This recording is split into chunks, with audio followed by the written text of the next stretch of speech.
Hola, buenas tardes ya, ¿no? Es más de mediodía, podemos decir buenas tardes, aunque... Bienvenidos a esta última jornada de la Feria del Libro de Murcia 2023, bienvenidos a la Feria Bonica. Quiero repetir lo que vengo estos 10 días diciendo. Gracias por estar aquí, gracias por hacer Feria del Libro de Murcia, porque sin vosotros, pues nada más que serían 80 y tantos locos que están aquí intentando vender libros. Vosotros sois los que hacéis que esto tenga sentido, viniendo a estas presentaciones, queriendo acercaros, exigiéndonos que sigamos trayendo autores y descubriendo maravillas en papel. Entonces, bueno, sin enrollarme, porque no habéis venido a escucharme a mí, sino a Gustavo y a Ángela. Ángela, ya eres parte de esta Feria del Libro de Murcia. Muchísimas gracias por venir aquí. Sé que además vienes bajada de un avión para subirte en un tren y llegar, con lo cual te agradezco doblemente el esfuerzo. Gustavo, trátala bien. No, tenemos relativamente fe en ti. Relativamente.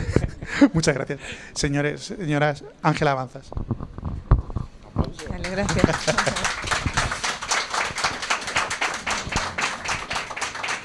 Muchas gracias. Pues, muchas gracias, Raúl. Muchas gracias a la Feria del Libro. Muchas gracias, enormes gracias a Ángela, una escritora de rabiosa actualidad, un libro calentito, La sombra de la rosa, del que vamos a hablar un rato. Un libro que creo que va como un tiro en ventas. Sí, bueno, yo no me puedo quejar, la verdad.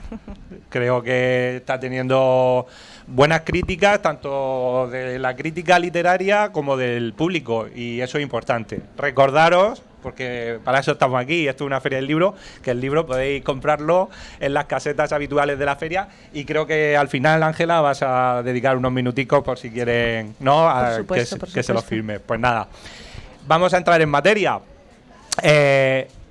Bueno, Ángela, la primera pregunta, porque Ángela Avanzas, gallega de nacimiento, Santiago de Compostela, aunque vive en Madrid, y ella estudió Ciencias Políticas y de la Administración por la Universidad de Santiago, y según he podido descubrir, pues bueno, te dedicas al tema de consultoría con la administración pública, en fin, un tema muy bonito, casi tan apasionante como el mío, que soy licenciado en Derecho. Entonces, la pregunta es, Ángela, ¿cómo alguien que viene de ese mundo se inicia en esto de escribir libros y contar historias y todas estas cosas? Pues mira, sí que es cierto que vengo de la consultoría, pero ya hace unos años, desde que salió la primera novela, El silencio de las olas, que ya no me dedico a la consultoría. Ahora estoy centrada solo en escribir, hasta que vosotros, soberanos, decidáis lo contrario. Y sí que es cierto que hubo un punto de inflexión, aunque yo he escrito siempre, yo he escrito desde siempre, sobre todo poesía, reflexiones, todo aquello que se me pasaba un poco por la cabeza, incluso de viajes y demás, pues lo iba plasmando en el papel, ¿no? Yo siempre digo que para mí escribir ha sido siempre una necesidad vital. Y no contemplaba tanto el sueño profesional, hasta que llegó la maternidad. Y con ella sí que es cierto que me gusta creer que me hizo lo suficientemente valiente como para querer abordar pues historias que me habían ido contando. Siempre me ha encantado escuchar a la gente mayor desde cría, y contaban pues las historias de cómo era la vida antes, ¿no? Y ahí nació un poco el ir contraponiendo por mi parte en la cabeza pues las historias que me habían ido trasladando de cómo era la maternidad en el siglo pasado, época de guerra, posguerra, con la que yo tenía la suerte de poder vivir, ¿no? En el siglo XXI. Entonces fue un poco con esa idea de voy a tratar de formar, de tejer aquí toda una trama y de construir pues una novela, una bonita historia. Y no tanto lo hice pensando ya en publicarla, sino que un poco para dejar el legado a mis hijos, ¿no? Yo siempre digo que esta novela nació con una pretensión increíble, que era la de recoger mis raíces para entregarle alas a mis hijos. Me gusta pensarlo un poco así. Y al final, bueno, pues tuve la suerte de que cayó en las manos adecuadas y supongo que en el momento justo de un editor, y bueno, pues ahí salió El silencio de las olas. Me considero muy afortunada porque la acogida fue lo suficientemente buena como para que ya al año siguiente saliese La conjura de la niebla, y ya este año, pues hace apenas un mes, pues La sombra de la rosa. Así que yo, por mi parte, pues muy contenta con la acogida y de ahí el salto. O sea, yo he escrito realmente siempre, pero en un momento llegó esa idea de echarme un poquito adelante. O sea, que llevas poco tiempo, relativamente poco tiempo, dedicándote a la escritura profesionalmente. Sí, exacto. Lo cual también me lleva a, efectivamente, tienes 3 novelas, las 3 muy seguiditas. Uh-huh. ¿Consideras que La sombra de la rosa es tu mejor novela hasta ahora? Vamos a ver, yo considero, Ernesto Sabato lo dice fenomenal, dice, cada novela que crea un autor se cimenta un poco sobre los pilares ruinosos de las anteriores novelas, ¿no? Digamos que yo he ido aprendiendo, o sea, yo concibo la escritura como un proceso, un camino, un aprendizaje. Entonces sí que es cierto que me voy descubriendo y redescubriendo todo lo que yo tenía tantas ganas probablemente de contar.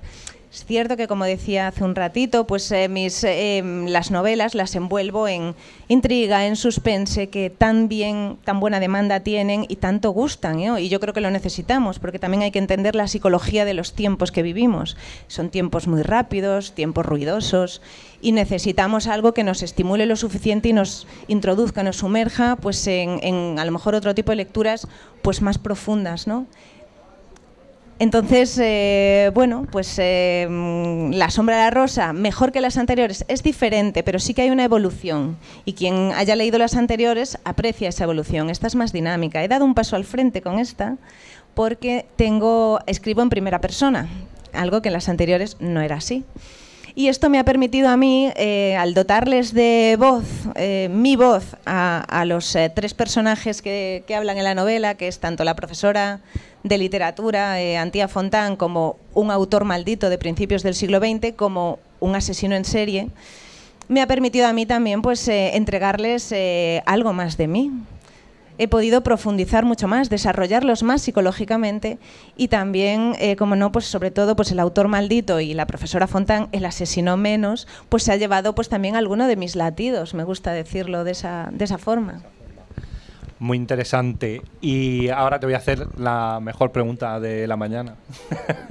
Wow, promete. ¿Qué es el nombre de la rosa? O sea, si tienes que explicar qué es ese libro, ¿en qué consiste? Lo quiero que lo digas tú, porque luego voy yo a intentar, decirte lo que he visto yo, lo que los lectores percibimos y a ver si coincidimos. Pues mira, La sombra de la rosa es una novela que fundamentalmente, como decía, en la parte más epidérmica, pues es una novela de suspense, de misterio. Pero tiene 3 grandes pilares, ¿no? Por decirlo de alguna forma. Por un lado, yo trataba de recoger pues esta forma de sentir tan atormentada, este descenso a los abismos, esta naturaleza autodestructiva de un autor maldito, que son víctimas y verdugos a un tiempo. Y por otro lado, pues también hablar de los autores asesinos, que desgraciadamente la historia, esto es como las meigas, haylos y los ha habido. Pero también en la figura de la profesora Fontán, pues quería también que ella, que parte de un punto vital pues de especial vulnerabilidad, pues porque acaba de separarse o se siente una mujer traicionada, abandonada y demás, pues cómo va deconstruyendo ese relato de víctima que se había del que parte ella, y lo va deconstruyendo a medida que va, pues digamos que madurando, aceptando y aceptándose y entendiendo ya no solamente la oscuridad que tenían, pues en este caso, otros personajes, ¿no? Empezando por sus maridos, sino ella misma, aceptando también sus claroscuros.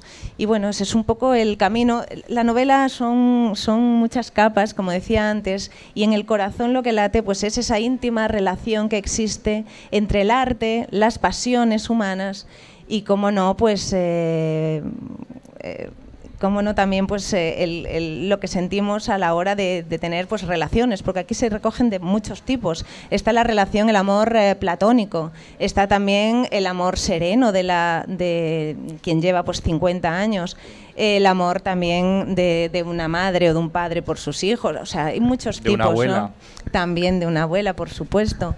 Entonces son muchos conceptos, pero en el núcleo lo que late finalmente pues no deja de ser pues es el amor, porque al final es lo que alimenta, es la pasión más perfecta, el amor, ¿no? Porque al final es algo que te lleva tanto a sentirte vivo como también a veces a desear la muerte, y no siempre la propia, a veces la de otra persona. Así que por eso yo creo que en ese sentido están bien aderezados todos los ingredientes. Vale. Yo, si me permiten, ¿quién me leerá? ¿Quién arrastrará sus pies de arena en la descalza agonía que eterna cubrirá sus ojos? ¿Quién abrazará las rosas para sentir el calor de la sangre en espinas que lloran blancas? ¿Quién se asomará al abismo viendo el filo de las sombras que inundan en sal mis andanzas? Nadie. Nadie recordará ni una sola de estas palabras que ya flotan vacías en la noche de los tiempos. Pero, ¿y mis errores? ¿Y la atrocidad de unas manos manchadas de sangre? Guillermo de Foz, el autor maldito, hilo conductor de toda la novela. Tanto, bueno, la novela tiene idas y venidas en el tiempo, tiene parte que se desarrolla en 1910, parte que se desarrolla en la actualidad, y luego también el cuaderno de Guillermo de Foz, que a raíz del descubrimiento del mismo, ¿no?, empieza, digamos, pues la trepidante aventura que Antía Fontán vive en la novela. Pero quiero decir, los autores malditos, Guillermo de Foz, habla de otros, como has dicho, de otros escritores marcados por esa maldición tan atractiva, al menos para mí. ¿En quién te has inspirado a la hora de crear a tu personaje, Guillermo de Foz? Pues mira, la historia realmente, te voy a contar un poco. Cuando yo estaba visitando la isla de Cortegada, en Galicia, en la Ría de Arousa, yo me encontré con que enfrente pues tienen un centro artístico y deportivo que se llama El Gato Negro. De ahí yo llegué, pues como no, al cuento gótico de Edgar Allan Poe. Y empecé a pensar y a profundizar en la forma de sentir de Edgar Allan Poe, ¿no? Un maldito, a fin de cuentas.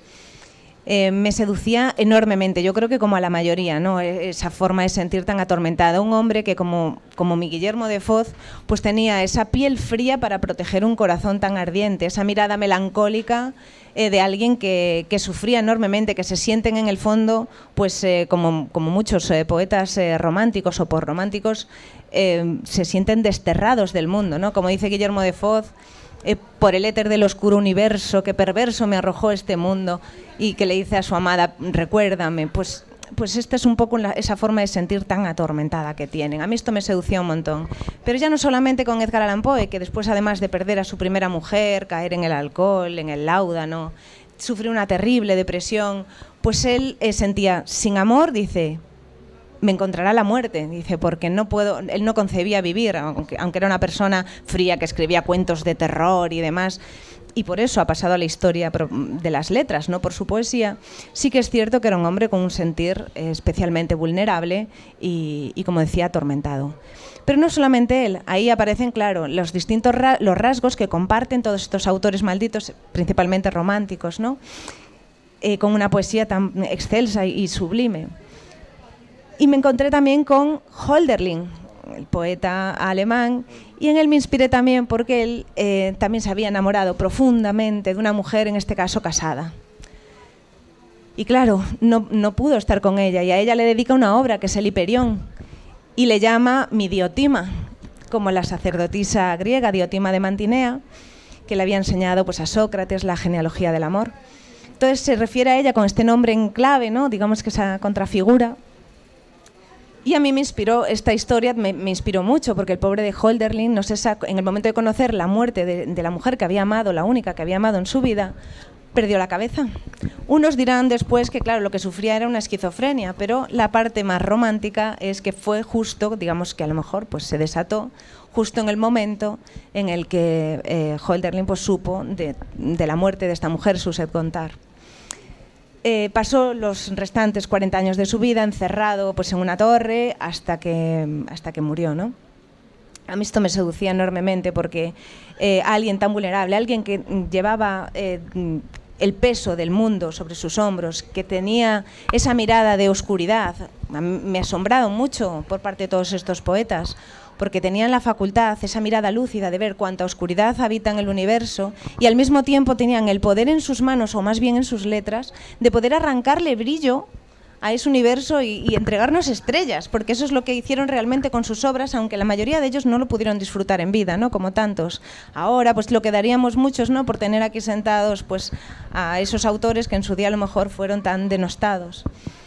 Y yo me inspiré, pues, un poco, pues, como te decía, en Edgar Allan Poe, en Hölderlin, también en Baudelaire, otra alma atormentada con máximo exponente del modernismo y, como no, el maldito por excelencia, ¿no?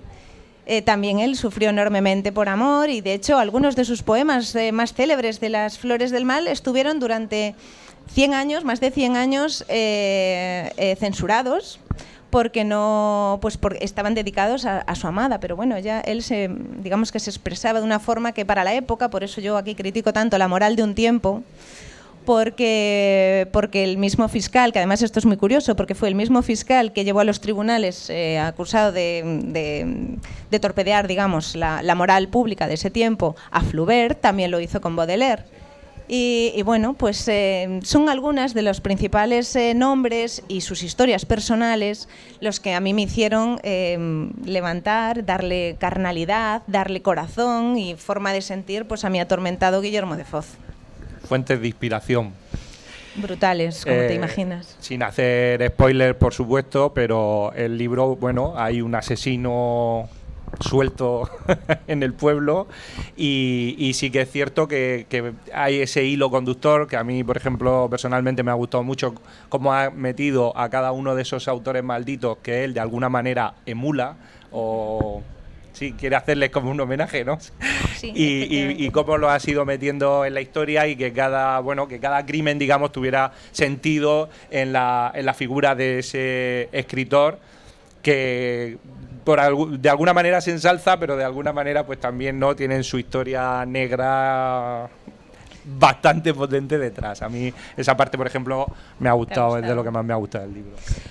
Pues mira, la verdad es que cuando me puse a documentarme sobre los autores malditos, me encontré también, como decía, pues los autores asesinos, autores reales y también, bueno, algunas historias, que también las hay, pues especialmente truculentas y espeluznantes, relacionadas con otros autores malditos. Aquí efectivamente no puedo añadir mucho porque serían los spoilers y es la parte que es ese juego que nos traemos en el thriller, en la novela de misterio entre el autor, en este caso la autora, y los lectores, entonces tampoco puedo desvelar mucho más. Pero sí que es cierto que me parecía muy interesante contraponer, y además ya digo que en primera persona, porque el asesino en serie, que es el asesino de la Rosa, lo que hace es que va dejando en cada crimen que recrea un crimen célebre de la historia más oscura de la literatura universal, nos va dejando cartas, va dejando notas, ¿no? Un sobre lacrado con una rosa roja. Y en esas cartas también va tocando algunos de los temas que también de otra forma y con una forma de sentir muy diferente nos la ofrece también Guillermo de Foz. Entonces me parecía muy interesante que con el hilo conductor que nos proporciona Antía Fontán, la profesora de literatura, contraponer la forma de ser de alguien que es extremadamente, en este caso, empático como un poeta maldito, un autor maldito, un posromántico, con lo que es un autor asesino que lo que es realmente es un psicópata narcisista y también sádico, por qué no decirlo, ¿no? Entonces me parecía extremadamente interesante porque unos en el fondo retratan el mal, pero otros son el mal personificado. Y esto ya de entrada me parecía algo muy seductor, ¿no? Y trabajar en cómo uno ve la vida y la muerte, cómo lo ve el otro, cómo ven la moral, cómo la siente la moral de un tiempo. Y bueno, y luego ya pues a medida que se va avanzando, es verdad que el juego es muy entretenido porque a medida que se van descubriendo gente que incluso pues desconocía, ¿no? Oye, pues no sabía que este autor hubiese hecho semejante cosa, ¿no? O demás, atrocidad. Pues es muy interesante, ¿no? Descubrirlo, sobre todo el juego también de quién es el asesino de la Rosa. Está claro. Vamos a hablar del escenario. Tú eres gallega, he leído por ahí que Galicia es uno de tus personajes en tu libro, un poco al principio has hecho alusión a ello.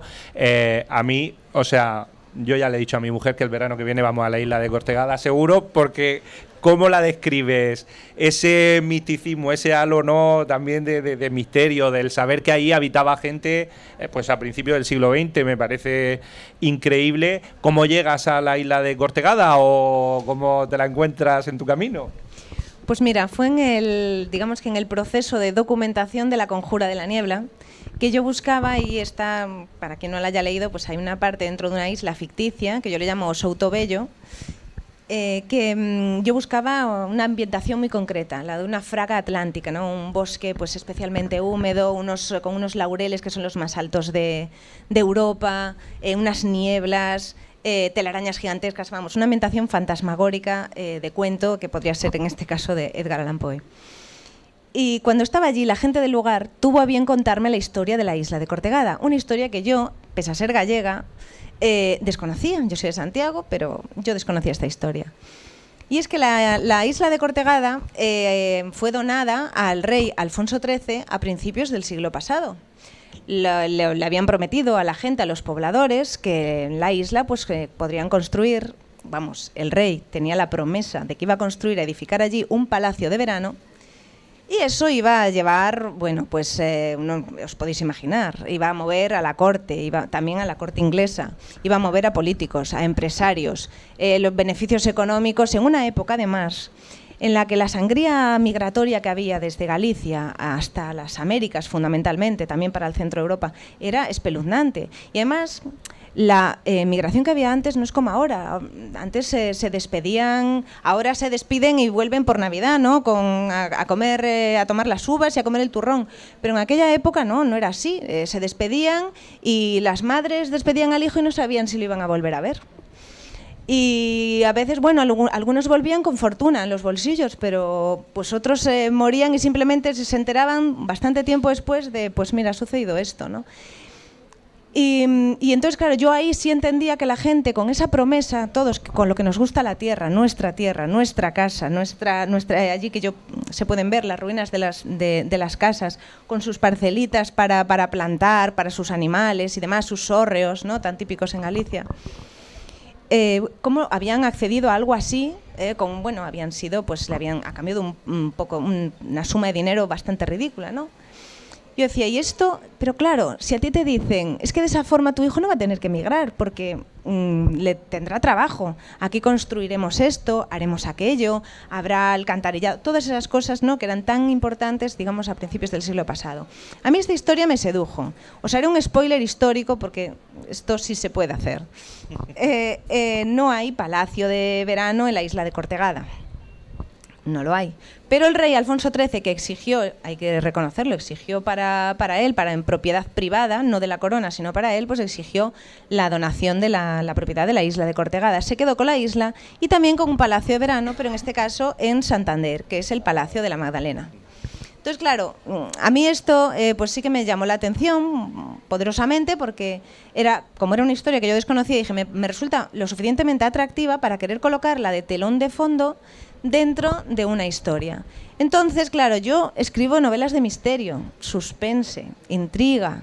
Entonces, claro, al orientar mi mirada desde la isla de Cortegada, como decía antes, pues me encontré con el Gato Negro, que antes era el ayuntamiento del lugar, ese edificio y hoy se llama, pues eso, como el mítico cuento gótico de Allan Poe. Así que de ahí fue como mi historia fue cobrando, de unos fui saltando a otros y ya veis un poco cómo va funcionando la imaginación de a quien tenéis delante, pues porque así he ido reuniendo pues todos los ingredientes y ya dándole mi especial, pues en este caso, perspectiva, ¿no? En otras, viendo a otros escritores hablar, cuando se hace eso, se mezcla la realidad histórica o determinados hechos históricos con la novela, que es de ficción, yo he oído a muchos escritores que han dicho, uy, es que la parte esta de tener que documentarme, de tener que hacer ese estudio, ¿no?, de cómo fue la historia para poder intrincarla en mi novela, suelen decir, no sé, que les resulta bastante pesado y que ellos prefieren la parte. Entonces, no sé, en tu caso, porque de verdad que la isla da la sensación que es como un personaje más dentro de la novela. Sí, claro, es que yo con lo toda disfruto la historia muchísimo. Que has contado. Yo sufro algo en Galicia que se llama la morriña, y entonces sí que es cierto, viviendo en Madrid, siendo gallega, tengo esa morriña, esa saudade, ¿no? Y siempre digo que hay como una especie de cordón umbilical entre la tierra y yo, y esté donde esté. no sé muy bien quién es la madre y quién es la hija en determinado momento, ¿no? Porque en el fondo me va retroalimentando, ¿no? Y ella me crea, luego yo creo historias. En fin, tenemos ahí un círculo, una relación muy bonita. Y bueno, yo sí que es cierto que en Galicia sí que tuve la inmensa suerte de que di con gente maravillosa y hasta he podido hablar con los descendientes de los últimos pobladores de la isla. Y quizá fue eso un poco también lo que me movió a querer escribir la historia, porque me llamó poderosamente la atención como en su mirada me hablaban de recuerdos heredados, ni siquiera eran de ellos. No eran de ellos, pero llega un punto en el que si en tu casa, pues tanto tus padres, abuelos, bisabuelos, estamos hablando de una época que pues no tenía estas tecnologías que tenemos ahora, y la gente se reunía en torno al lar, ¿no? en torno al fuego, y se ponían a contar historias, a transmitirlas de forma oral, y todos se les recogían. Y me llamaba mucho la atención cómo ellos me estaban trasladando todas esas tradiciones, costumbres y demás, y ellos no lo habían vivido. Entonces, el proceso de documentación, ¿cómo es para mí el proceso de documentación? Pues es enriquecedor. Lo disfruto como lo disfruto todo lo que tiene que ver es el querer saber. Yo creo, y yo que soy madre y tengo 2 niños, intento siempre inculcarles la curiosidad y la escucha. Entonces, yo creo que es fundamental. Entonces, es verdad que en ese sentido pues estoy siempre haciendo preguntas, igual que me las hago a mí misma, se las estoy trasladando a todos aquellos que todo el mundo te puede siempre aportar algo, y entonces lo disfruto un montón. Y siempre aparece algo que yo desconocía. Como buena gallega, buena preguntadora. Bueno, contestar igual se me da peor, pero preguntar se me da de maravilla. Vale, vamos a hablar de los personajes. Hay personajes de mucha clase y condición, está la gente del pueblo. Hay otra cosa que también está bastante bien traída, que es ese paralelismo, digamos, entre la historia de principio de siglo con los descendientes que quedan en el pueblo de esos protagonistas de esa historia de 1910 y los descendientes en la actualidad. Y luego, una cosa que me llama poderosamente la atención, tú has hablado de 3 personajes que digamos que, o sobre todo de 2, ¿no? Que a lo mejor sí que tienen más parte de ti. A mí me han llamado mucho la atención los personajes femeninos de la novela, desde la señora que acoge a Antía en su casa, creo que tiene una personalidad tremenda, creo que crea unos personajes femeninos muy bien construidos, no sé, quiero saber tu opinión. Y luego, ¿qué hay de tus personajes en ti? Pues mira, en cuanto a Edel, que creo que es a que te está refiriendo a ella, yo pues ella pues recojo un poco a una pues esas características propias de una abuela gallega, pero que probablemente podría ser una abuela murciana de cualquier sitio. Yo, en este caso, porque está ambientada allí. Pero es esa forma de sentir de que cuento una anécdota, ¿no? Que está dentro de la novela, pues está en el hospital y tiene, digamos que problemas de mayor calado y se preocupa por la chica que está acogiendo en casa y le dice, bueno, pero mira, en la nevera tienes unos bistecs. Dice, o sea que no pases hambre, ¿eh? Claro, esto es muy de abuela. Yo pienso en mi abuela, pienso en... no llegué a conocer a mi bisabuela, pero en las abuelas de una generación y en la forma tan especial que tienen de cuidarnos, de protegernos, todo, ¿no? Y a veces en El silencio de las olas trabajaba mucho esto, porque es verdad que son hijos de una época pues de carestía, ¿no? Una época pues de, como decía antes, de guerra, de posguerra y demás, y de muchas necesidades. Y entonces están siempre como tratando de ofrecer, de cuidar y demás. ¿Qué hay de mí en todo eso? Al final yo creo que el autor, la autora en este caso, yo creo que lo que aportas es de todos los ingredientes, porque si no esto la inteligencia artificial nos comería. Sería meter unos ingredientes dentro de una batidora, en este caso dentro de un ordenador, proporcionarle 4 parámetros válidos y saldrían así las novelas. Que salga lo que Dios quiera. ¿No? O decir, ahora dicen, no, es que puedes, lo habéis visto, me imagino, ¿no? Que cualquier... se puede, a través de la inteligencia artificial podemos tener novelas que versen sobre otros temas, pero con la forma de explicarse, de expresarse de determinado autor. Bueno, yo para esto yo soy muy escéptica, no sé si también por ser gallega, ¿no? Soy muy escéptica porque creo, uno, como decía antes, que las novelas se alimentan de lo anterior, sí, pero viven en el mundo de los sueños. Esto es muy interesante porque el propio Hölderlin dice, él tiene una frase que es preciosa, el hombre es un dios cuando sueña, pero no es más que un mendigo cuando piensa. Y sí, el procesado de información puede equipararse al pensamiento, ¿no? Pero eso lo puede hacer una máquina. Pero soñar, eso es una facultad, una virtud, un atributo plenamente humano. Entonces yo en este sentido, ¿qué hay de mí? Pues mira, no es nada, evidentemente no es nada autobiográfico, pero yo siempre digo que hace poco me decía un autor, bueno, aquí lo único que hay, con un poco de aquí lo único que hay es esto autobiográfico, el resto no, es ficción. Un poco para cubrirse, ¿no? No diré quién. Y yo, claro, yo dije, pues ten cuidado con la ficción, porque a través de la ficción es por donde tú te estás colando. Así que, ¿dónde estás y en qué medida? No se sabe. No se sabe, pero vamos, que como decían también este sábado cuando habla de un árbol en la pintura, ¿no? Porque al final todo es arte. Y dos pintores en este caso, pues pintan un árbol y pongamos que es Van Gogh uno de ellos, y los dos han pintado un árbol. Pero es que el árbol de Van Gogh lleva el alma de Van Gogh. La fotografía, pues si en el otro lado ponemos una fotografía, pues es también un árbol, pero es una fotografía, es una imagen de un árbol perfecto. Pero el árbol de Van Gogh recoge el alma, representa el alma de Van Gogh.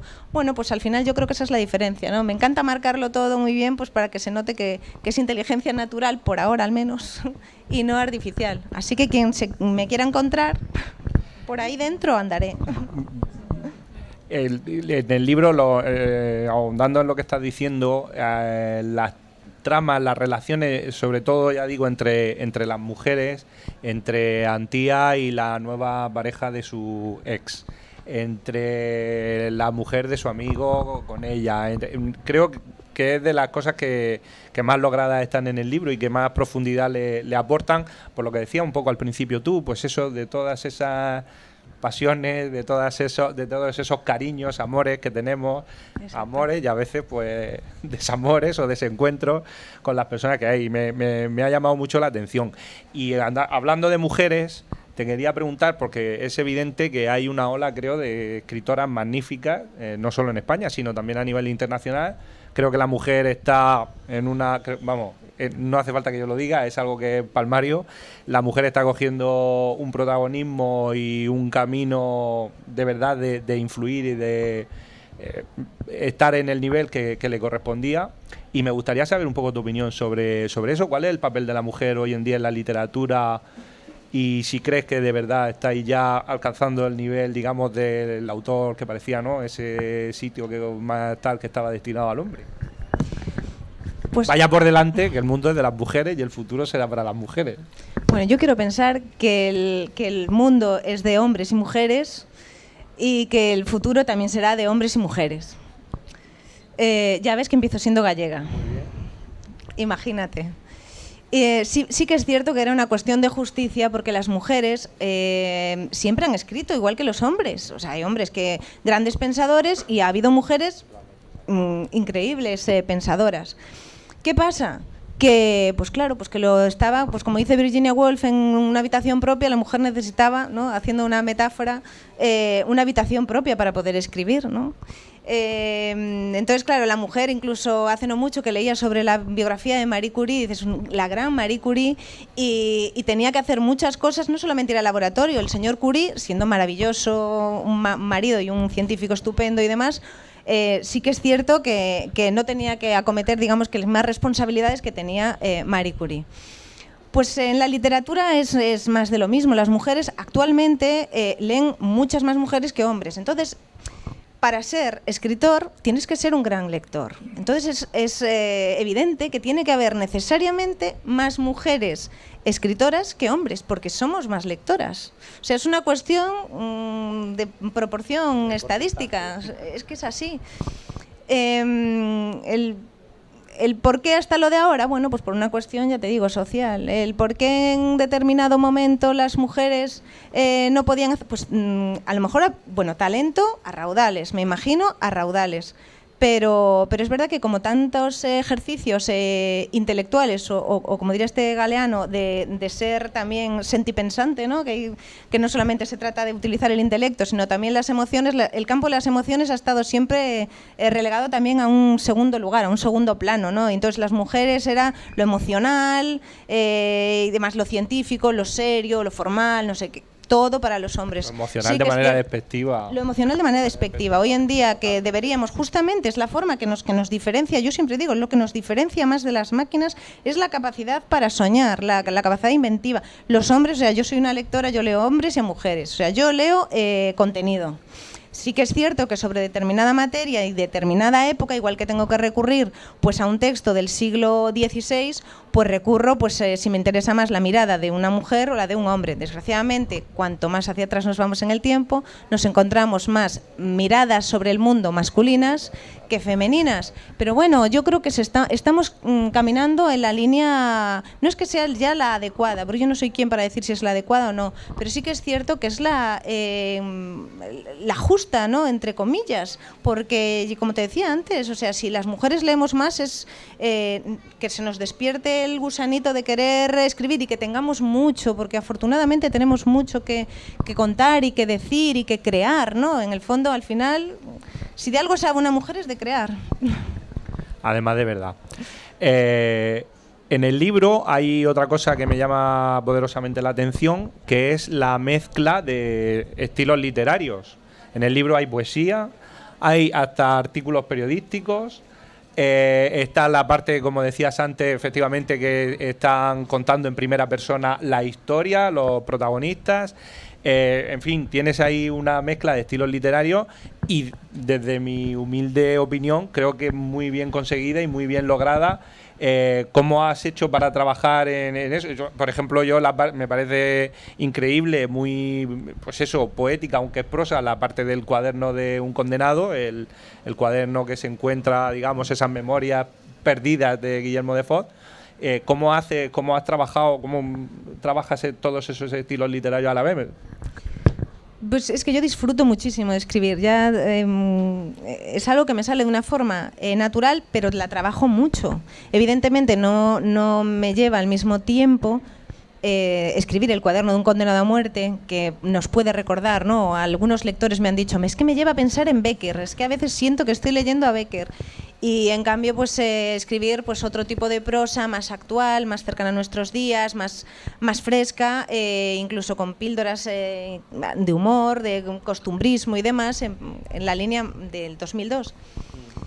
Yo disfruto muchísimo de escribir y es verdad que he descubierto yo misma que soy más versátil de lo que creía, la verdad. Y los trabajo mucho. Cuando estoy con Guillermo de Foz, pues he tenido me he empapado de toda esa forma, ya no solo de escribir, sino de sentir, porque para mí el proceso de escribir viene de dentro hacia afuera. Entonces, en el momento en el que yo me hago, digamos, con ese corazón, esa forma de sentir y capto pues la música, ¿no? Porque para mí la prosa poética o poesía, la poesía no deja de ser para mí un arte independiente, un arte que aúna pues la literatura, la pintura, porque nos da color y demás, pero sobre todo la música. Entonces me quedo con esa música interna y le voy marcando el ritmo con la forma de sentir, con el corazón ese tan atormentado que te comentaba de los poetas románticos, ¿no? Sublimes, pero absolutamente atormentados. Y luego, pues claro, y me lo voy llevando. Creo que esto enriquece una novela, la hace diferente. Y sobre todo lo que quieres es llegar. Y a lo mejor hay quien porque cada lector es un mundo. Lo importante es llegar a cada uno de vosotros. Y hay quien después se me acerca y me dice, oye, pues yo la historia de Antía, ¿no? El ver esa forma que ella tiene después de enfrentarse a la vida, la mirada que tiene, o incluso los don Santiago y Edel, que llevan 50 años juntos, que tienen otra mirada del mundo y que van aportando también sus pildorillas sobre Antía. Cada personaje con cada forma de escribir que tiene y de hablar, que tienen que diferenciarse muy bien, porque tú tienes que sentir que cada personaje tiene su entidad, es fundamental para que cada lector Al final esto es un lenguaje, es como una marea, ¿no? Que va moviendo olas entre dos orillas y unos, pues oye, pues necesitan o se quedan con la parte más apasionada y otros, en cambio, necesitan la parte más serena y otros, y me parece también fantástico, se quedan con el juego del asesino. En cualquier caso, se trata de disfrutar, de aprender, pero también mucho de emocionarse, por lo que te decía, que las novelas van de dentro hacia afuera. Muy bien. La novela, como tú también has dicho, tiene bastantes giros, tiene bastante, ¿no? Un poco la forma esta ahora también, que es tendencia de escribir, un poco, vamos a decir, cinematográfica, o incluso parece a veces, ¿no?, una serie de cualquier plataforma que vemos. No sé si tú tienes conscientemente escribes de esa manera. Yo he de reconocer, por ejemplo, que hay un momento que estaba en mitad de la novela que yo ya sospechaba de todo el mundo. Yo, para mí todos eran culpables, porque vas dejando ahí detallitos, vas dejando, y claro, dices, jolín, ¿esto será una trampa o será de verdad que he descubierto yo aquí? Entonces no sé si eres consciente a la hora de escribir esa. Yo creo que ahora sí que la literatura en general está muy influenciada por esa, bueno, que parece eso, el guión de una película, muchas veces las novelas que leemos. Yo en este caso no es que esté tanto influenciada por los contenidos audiovisuales que hay, ¿no?, en tantas plataformas, sino que es un poco el querer acercarme a la psicología del tiempo en el que vivo. Entonces, ¿qué pasa? Si tú quieres captar la atención de alguien, hoy en día no puedes. O sea, hay libros fantásticos y que son de concentración, que requieren muchísima concentración. Pero si tú quieres llegar a más gente, hoy en día tienes que hacer el esfuerzo de entender que los lectores de hoy en día llegan cansados a casa, que aún así quieren seguir leyendo, no quieren solamente ponerse pues Netflix o lo que sea, quieren leer y necesitan mantenerse despiertos. Pero por eso, cuando yo empecé a escribir, yo siempre he sido una lectora, me encantaba pues todo tipo de literatura, pero a lo mejor más, digamos que de mayor calado intelectual. Y muchas veces ni siquiera era novela, era no ficción. Pero fue cuando me propuse este ambicioso recorrido mío de escribir una novela y luego publicar y demás, lo hice porque como ya era madre, yo llegaba a casa, yo estaba agotada. Entonces todo aquello que antes me llenaba muchísimo y disfrutaba enormemente leyendo, se me caían los párpados. O sea, no me sonroja reconocerlo, pues porque estaba, pues eso, tenía los niños muy pequeños, en fin. Yo imagino que aquí alguien más, seguro, mínimo, me entiende. Se siente identificado. Pero quiere seguir leyendo, y entonces descubrí pues otros géneros, y como quería leer dije, bueno, pues no voy a seguir solamente, pues tampoco es que tuviera tiempo para leer, para ver una película, salvo que me la fraccionase en 10 o 15 veces. Entonces lo que hacía era, pues empecé pues con thriller, con novela negra, que hay que reconocerlo, y los hay maravillosos y te aportan muchísimo. Y empecé con eso y dije, pues me voy a proponer escribir algo que sea más ágil, más dinámico, esto que se llama hoy en día de que enganche, que a ti te apetezca seguir leyendo, que capte tu atención por completo. Y fue por eso que me propuse esta mezcla de géneros, porque yo no he estudiado para escribir, que lo que hago es que me salto las fronteras que existen o existirán entre géneros. Entonces trabajo desde la intuición del lector, pero teniendo más en cuenta la psicología que estos tecnicismos más del campo de la filología, ¿no? Y bueno, por la respuesta que estoy obteniendo, estoy satisfecha. Bueno, vosotros lo juzgaréis. Gusta. Muy bien. Hay un cuarto proyecto en el horizonte. Sí. No, siempre no, los autores estáis pensando ya en el siguiente proyecto. Sí, está el cuarto y hasta el quinto, no te digo más. Cuando me pongo en modo efervescente, no, sagas no. Mira, por ahora lo dejo para quizá nunca, o el futuro, nunca se sabe, el futuro es incierto. Pero sí, ya tengo la cuarta y hasta la quinta, o sea que imagínate, efervescencia. Y a mí, bueno, me gustaría, por supuesto, que ahora todos ustedes, quienes quieran preguntarle a Ángela, pues que tengan la oportunidad de poder charlar con ella y compartir impresiones. Una última pregunta. Veo que hay algunos jóvenes en la sala. ¿qué consejo le darías a alguien que quiere empezar a escribir, que quiere adentrarse en este maravilloso mundo de la literatura? Pues que lea muchísimo y que escriba muchísimo, cada día. O sea, da igual lo que se escriba. Esto es como cuando mis niños empezaban a leer, no hace mucho, yo decía que lean lo que sea. Los cromos, la revista de, bueno, los míos es que son niños, de los super things. Lo importante es leer, leer y leer. O sea, solamente teniendo mucho bagaje y luego y escribiendo. Yo de niña llevaba siempre una libretita con un bolígrafo en el bolso. Y allá donde iba yo tomando notas que no tendrían probablemente ni pies ni cabeza. Pero yo iba tomando mis pensamientos, iban estructurándose a través de ese papel. O sea, las palabras iban juntando y todo después, al cabo de X tiempo, iba cobrando su sentido, ¿no? Al menos yo, cuando las he cogido al cabo de años, pues yo le veía sentido. Entonces, mi consejo es siempre leer. Y sobre todo, porque es importante cultivar, lo digo siempre, la mirada crítica. Que nada se escape nunca de nuestra mirada crítica.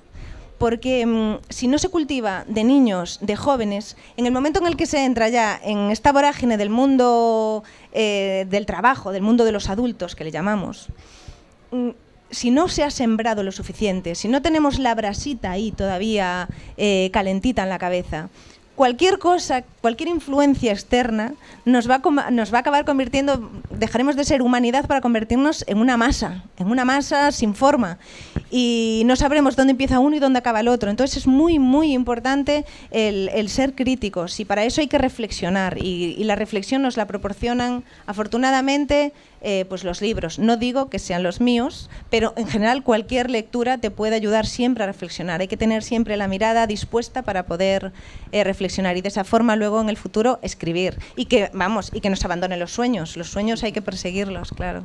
Y ese espíritu crítico también, ¿no?, que nos hace crecer como personas. Por supuesto, siempre. Muy bien, no sé si hay alguna pregunta de los asistentes. Venga.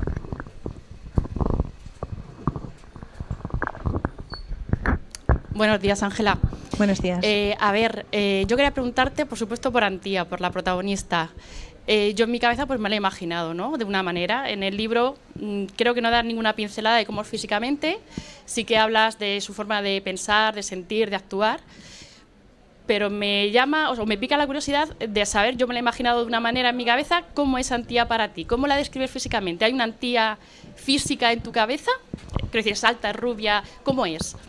Pues mira, justamente, o sea, no, y es intencionado, evidentemente, no hay una descripción física, porque no era eso lo que yo quería ofrecer de ella. Y en cambio, creo que todos más o menos coincidís en darle una forma a Antía, ¿no? En cuanto a por cómo piensa, por cómo incluso las observaciones que tiene, su mirada a todo lo que le rodea, del pasado y del presente, cómo va evolucionando, los chascarrillos incluso que hace y demás, ¿no? Esa ironía que tiene.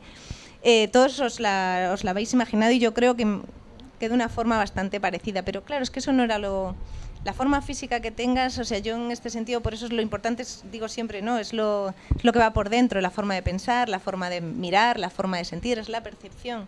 Entonces me imagino, o sea, yo en mi cabeza no he necesitado. Es curioso porque a Guillermo de Foz sí le llegué a poner rostro, pero curiosamente a Antía no le he puesto un rostro. Sí que es verdad que es una mujer, pues como, bueno, es que claro, no todos probablemente, me imagino, no la habréis leído. Pero bueno, yo le tengo como 4 pinceladas, pero es que no he necesitado más. Esa es la parte buena. No sé cómo la has visto tú. ¿Cómo te la imaginas tú? Yo me la he imaginado una menuda, pequeñita, físicamente débil, digamos, morena, no sé por qué, pero corto, como que no llama la atención físicamente. Sí, es que eso no llama. Exacto. Y aparte, te quería preguntar por qué te has cebado tanto con la pobre Antía, porque le pasa... tantas cosas en el libro y todas tan terribles.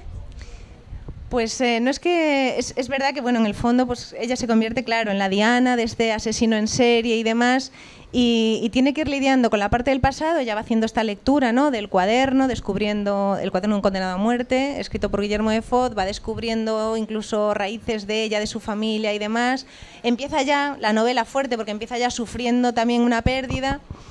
Y luego, pues es verdad que son todo avatares, uno tras otro, golpes. Y aquí fue, pues, la metáfora viene un poco pues de ese roble come piedras que sale al final, claro. Y esto está en la isla de Cortegada. Yo cuando caminaba por la isla de Cortegada vi la metáfora muy clara y la analogía pues con la propia vida, ¿no? Un roble que para poder crecer, o sea, es más importante, o sea, cómo se tiene que ir sobreponiendo a todo y para poder seguir viviendo, digamos, este roble pues va incorporando todas esas piedras que le da este aspecto de tumores que tiene el propio árbol. Pues este es un poco, al final, lo que trata de mostrar pues la vida de Antía, cómo tiene que necesariamente es sobrevivir y eso también nos recuerda, o le recuerda a ella misma, la importancia de vivir, ¿no? Porque no solamente, y esto lo dice Guillermo de Foz, no se trata solo de sobrevivir, ¿no? De todo lo que te va pasando e intenta ir arrancando para vivir, no dejes de ahondar en el instante, ¿no? Que es lo que realmente te da sentido a todo. Nada. ¿Más preguntas por ahí? ¿No? ¿Pregunto yo? Si no se animan, pues sigo yo. Venga. Venga, ¿un libro que recomendarías? La ridícula idea de no volver a verte, que lo he leído hace poco, de Rosa Montero, y me ha parecido precioso. Precioso. Sí, me ha gustado mucho. ¿Y qué libro te estás leyendo en la actualidad? Pues mira, es que yo me leo varios a la vez. Estoy terminando el de Muñoz Molina. No te veré morir, pero también me estoy leyendo a Sábato, El escritor y sus fantasmas. No os voy a decir exactamente por qué, creo que os lo podéis imaginar, en un acto así ya de absoluta sinceridad. Y también estoy leyéndome a Camus, El extranjero. Son lecturas de calado. Sí. Bueno, intento. Yo hay una cosa que lo hemos mencionado, pero sí que me gustaría, no sé si la relación, me parece la parte, a mí desde luego me despierta una ternura, no sé si también, claro, por mi vivencia y por lo que cada uno, la mochila que cada lector llevamos encima, pero la relación de Antía con su abuela, porque de hecho una de las cosas que me llamó la atención es que no mencionas para nada a la madre de Antía, no se la menciona, pero la relación que tiene tan bonita, y ya digo, esa ternura que despierta con su abuela, pues no sé, si es que era un homenaje a alguien, a las abuelas en general. Yo siempre hago homenajes a las abuelas y a las abuelas especialmente. Yo también, pues evidentemente, ¿no? Pues empezando por las mías propias, que ya no están. Pero sí que es cierto que el hecho de que no aparezca la madre de Antía, digamos que atiende a dos causas, ¿no? A una doble causalidad. Por un lado, yo tenía que unir dos líneas temporales, una que tenía que ser necesariamente en 1910 por la historia de Cortegada y la otra en el 2002 también por la historia de Cortegada, que es cuando pasa a ser Parque Nacional. Entonces, no quería incorporar más personajes entre medias, porque eso podría, en fin, lo que hablaba antes, ¿no? Dificultar un poco más el seguimiento, ¿no? El hilo de la novela, ¿no? Meter más personajes. Porque además, como a todos les doy tanta profundidad, pues al final... Y por otro lado, eso me ha permitido, en segundo lugar, pues jugar con...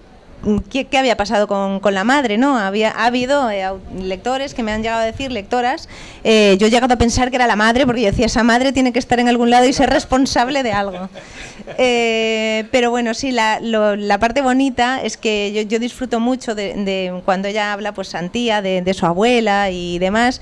Es verdad que ahí probablemente, lo que decía antes, pues salgan muchas de lo que yo sentía con mi abuela y en el momento de yo ser madre y demás, que esto le viene a la cabeza a Antía, y sí, es un poco lo más profundo, ¿no? Que a lo mejor de lo más profundo que yo he podido aportar. Y esa sabiduría que tiene la abuela diciendo sin decir, a mí eso me ha llegado mucho. También porque me ha recordado a mis abuelas. Claro, eso es lo bueno, claro, que esto es lo bonito de los libros, de las historias, ¿no? Y al final, a fin de cuentas, pues de la literatura, que nos permite pues estrechar afinidades y formas de sentir con esos puentes que nos construyen las palabras, ¿no? Y es lo bonito y nos va uniendo a autores con los lectores. Muy bien. Por aquí viene... ¿Ya? Bueno, pues nada, primero muchas gracias a todos por asistir. Me quedo con una sensación agridulce.